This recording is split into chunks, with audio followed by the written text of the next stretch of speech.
And over the past 4 years, Alimosho local government area has consistently accounted for the highest number in cases of sexual and gender-based violence reported in Lagos State. This is according to the WRAHP Resource Center. These findings have heightened calls for more efforts to protect females, including enabling easier reporting for victims to get quicker justice. Kemi Fola Adeyemo reports.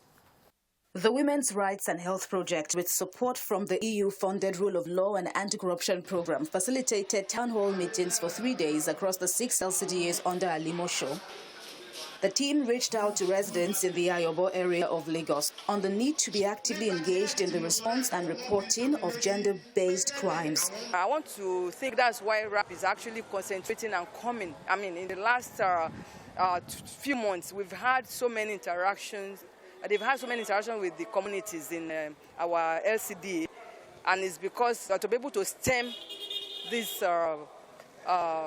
issues, because it's not very, very good for our society. We want better society, better leaders, and they come from the communities. This awareness is good, and we continue as a community. We continue to let people know the danger inheritance, and anybody that this thing happens to, definitely they can never be the same thing again. And for us not to kill them before they are here, that is why we are campaigning that this thing should not happen. I want to enable it on board.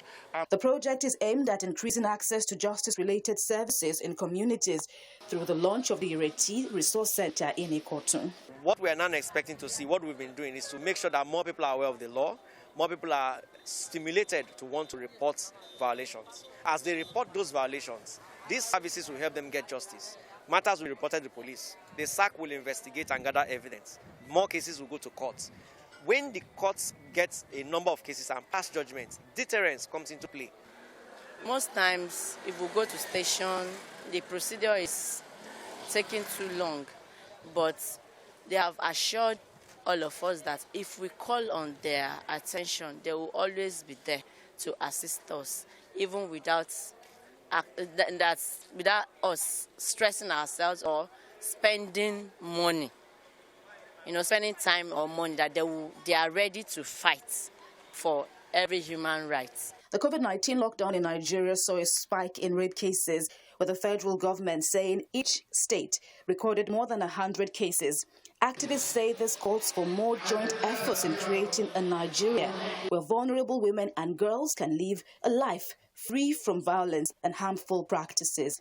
Kemi Fola Adeyemo, TVC News, Lagos.